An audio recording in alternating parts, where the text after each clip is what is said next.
வணக்கம் சென்டாம்பா வியூவர்ஸ், நான் உங்கள் கபிலன். நம்ம டெய்லியும் கரண்ட் அஃபேர்ஸ் பார்த்துட்டு இருக்கோம். இன்னைக்கு நம்ம எந்த கரண்ட் அஃபேர்ஸ் பார்க்க போறோம் அப்படின்னா ஜூன் 26. ஓகேங்களா? இந்த கரண்ட் அஃபேர்ஸ் ரொம்ப முக்கியம். உங்களுக்கே தெரியும், நிறைய எக்ஸாம்ஸ்ல கரண்ட் அஃபேர்ஸ் வந்து கொஸ்டின்ஸ் வர ஆரம்பிச்சிருச்சு. ஸோ நம்ம கரண்ட் அஃபேர்ஸை டெய்லியும் பார்க்குறோம். ஒரு 5 மினிட்ஸ்ல நீங்கள் டெய்லியும் ஒரு வீடியோஸ் பார்த்தீங்கன்னா உங்களுக்கு யூஸ்ஃபுல்லாக இருக்கும். வாங்க இன்னைக்கு என்ன இருக்குன்னு பார்க்குறோம். தமிழ்நாடு நியூஸ்லேருந்து போவோம். தமிழ்நாட்டில் இவங்க யார் அப்படின்னா முத்தமிழ் செல்வி. இவங்க தான் ஒரு first Tamil woman and Indian woman also. இவங்க என்ன பண்ணியிருக்காங்க, கிளைம் பண்ணி 7 காண்டினென்ட்ல இருக்கிற உயரமான சிகரங்களை எல்லாத்தையுமே ஏறி இருக்காங்க. அவங்க மவுண்ட் எவரெஸ்ட் கூட எழுதியிருக்காங்க, ஏறி இருக்காங்க. இவங்க வந்து செல்வி ஹூ ஹெயில்ஸ் ஃப்ரம் ஜோயில்பட்டி விருதுநகர். என்ன ஊர் அப்படின்னு கேட்டீங்கன்னா ஜோகிலிப்பட்டி விருதுநகர். ஓகேங்களா?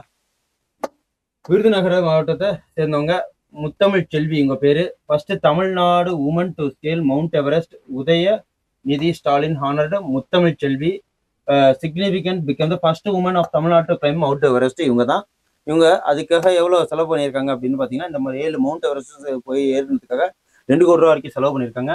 முன்னாடியே சொல்லியிருக்காங்க மவுண்ட் எவரெஸ்ட் ஏறதுக்கு 48 லட்ச ரூபா செலவானுச்சுன்னு சொல்லிட்டு. ஓகேங்களா? 7 காண்டினென்டல் இருக்கிற முக்கியமான அந்த மவுண்ட் சிகரத்தை வந்து தொட்டிருக்காங்க.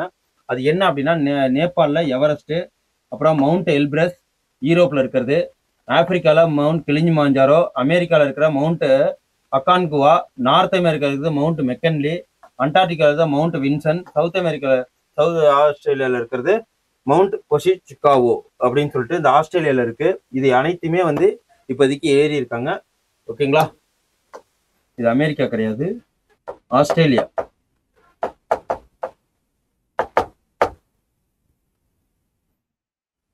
அதுக்கப்புறம் வாங்க நேஷனல் நியூஸ் போவோம். நேஷனல் நியூஸ்ல என்ன பண்ணியிருக்காங்க அப்படின்னா, ministry of women and child development இவங்க வந்து significant step towards empowering young girl. ஓகேங்களா? Young girl and furthering vision of Viksit Bharat 2047. Ministry of women and child development இவங்க என்ன பண்ணியிருக்காங்க, covering with ministry of skill development and entrepreneurship launch nurturing aspirations through vocational training for young. அதாவது Navya training இதை ஆரம்பிச்சிருக்காங்க. Launch Navya. ஓகேங்களா? அவங்க ஆரம்பிச்சிருக்கிறது இதுதான், நவ்யா. ஓகேங்களா? நவ்யா. இதுக்கு பேர் என்ன அப்படின்னா nurturing aspirations through vocational training, அதாவது யங் ஆஸ்பிரன்ஸ். ஓகேங்களா? இதுதான் இது, இந்த ட்ரைனிங் கொடுக்கறது நவ்யான்னு சொல்லிட்டு. அதுக்கப்புறம் அடுத்தது என்ன பண்ணியிருக்காங்க அப்படின்னா, நேஷனல் நியூஸ்ல அஸ்ஸாம் ஸ்டேட் வந்து டிரான்ஸ்ஜெண்டருக்கு 3ஆம் பாலினத்தவர்களுக்கு ஓபிசி அப்படிங்கிற ஒரு ஸ்டேட்டஸ் கொடுத்துருக்காங்க. Assam CM announce OBC status to the transgender கம்யூனிட்டிக்கு கொடுத்துருக்காங்க. ஓகேங்களா? ஆனா நம்ம தமிழ்நாடு இவங்களுக்கு எம்பிசி, அதாவது மோஸ்ட் பேக்வர்ட் கிளாஸ்ன்னு சொல்லிட்டு அந்த மோஸ்ட் பேக்வர்ட் கிளாஸ் கேட்டகரியை 2017 தமிழ்நாடு இவங்களுக்கு கொடுத்துருக்கு. கர்நாடகா இதுக்கு மேல போய் என்ன பண்ணியிருக்காங்கன்னா 1% ரெப்ரசன்டேஷன் ஆஃப் ரிசர்வேஷன்ல அவங்களுக்கு புது ரிசர்வேஷன் கொடுத்துருக்காங்க கர்நாடகா கவர்மெண்ட். இந்த இது வந்து ஓபிசி எதுக்காக எந்த ரிசர்வேஷன் அப்படின்னு பார்த்தீங்கன்னா, education, employment and various welfare benefits கம்யூனிட்டிக்கு இவங்களுக்கு கொடுத்துருக்காங்க. இது ரொம்ப இம்பார்ட்டன்ட் நியூஸ். இந்த வருஷத்துக்கு உண்டான ரேவதி அண்ட் பொன்னிக்கு சிறந்த திருநங்கை விருது முதல்வர் ஸ்டாலின் வழங்கியிருக்கிறாரு. 2025க்கான சிறந்த திருநங்கையாக இவங்க 2 பேரை தேர்ந்தெடுத்திருக்காங்க. ஒருத்தவங்க பேர் ரேவதி, ஒருத்தவங்க பேர் பொன்னி. ஓகேங்களா? இதையும் நோட்டீஸ் பண்ணி வச்சுக்கோங்க. அதுக்கப்புறம் அவார்டுன்னு பார்த்தீங்கன்னா ரூபாய் 25 லட்சம் அவார்டு. இது என்னன்னா ஜேசிபி லிட்ரேச்சர் ஃபவுண்டேஷன். ஓகேங்களா? ஜேசிபி லிட்ரேச்சர் ஃபவுண்டேஷன் அப்படின்னு சொல்லிட்டு இந்த ஃபவுண்டேஷனை 25 லட்ச ரூபா இந்த அவார்டோட மதிப்பு. Best work for fiction by Indian author. ஓகேங்களா? இந்தியன் ஆத்தருக்கு ஃபிக்ஷனுக்காக கொடுக்கறது. இவர் என்ன இது எழுதியிருக்காங்கன்னா ஹேஷ் ஷட் டவுன் அப்படின்னு சொல்லிட்டு இது நோ அஃபிஷியல் ஸ்டேட்மெண்ட். ஓகேங்களா? ஜூன் 21 இதை கொடுத்துருக்காங்க. ஓகே.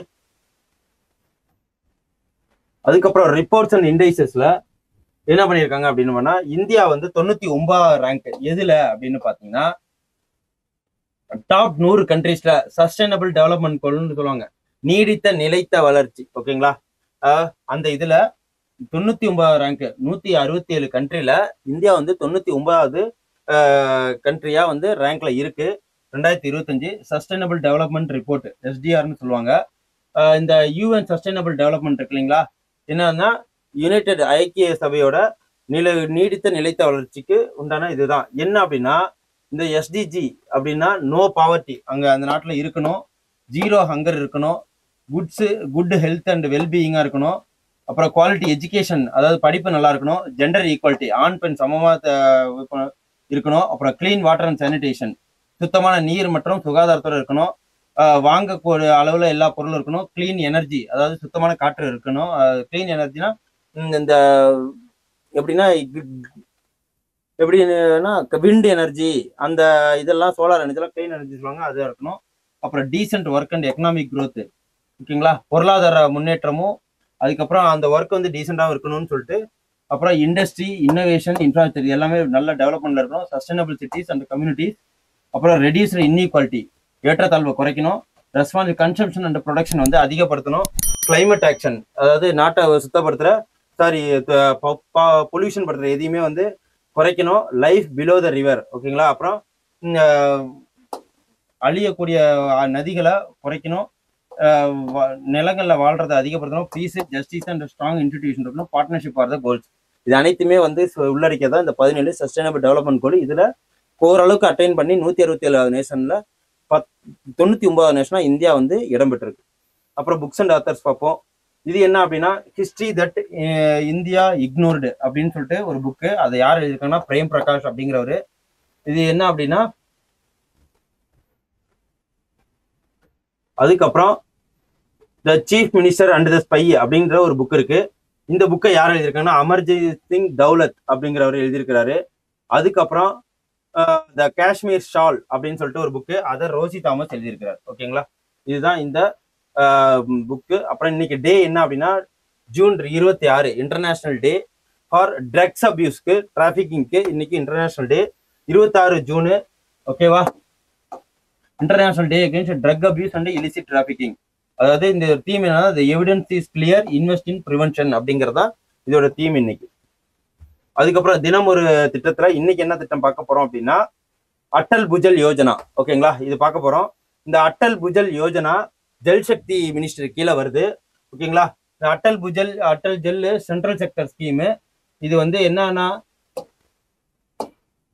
கிரவுண்ட் வாட்டர் லெவலை மேனேஜ்மெண்ட் பண்றது, அதாவது நிலைநிறுத்துறது. கம்யூனிட்டி பார்ட்டிசிபேஷன் யார் யார் இருக்கணும் அப்படின்னா, பிரைவேட் பப்ளிக் பார்ட்னர்ஷிப்போட இந்த சஸ்டைனபிள் கிரவுண்ட் வாட்டர் லெவலை மேனேஜ்மெண்ட் பண்றதுதான், நிலத்தடி நீரை நிலைநிறுத்துறது தான் இதோடது. இது எப்போ ஆரம்பிச்சாங்க அப்படின்னா 25 டிசம்பர் 2019, ஓகேங்களா. வாட்டர் ஸ்ட்ரெஸ்டு ஏரியாஸ்லையும் செவரல் ஸ்டேட்ஸ், ஓகே. இந்த அட்டல் புஜல் யோஜனா வந்து ரொம்ப முக்கியம். ஸோ இதை நோட்டீஸ் பண்ணி வச்சுங்க. இன்னொரு நாள் உங்களுக்கு இம்பார்ட்டன்ட் கரண்ட் அஃபேர்ஸோட வந்து சந்திக்கிறேன். நன்றி, வணக்கம். Send a map. You dare to dream, we care to accomplish.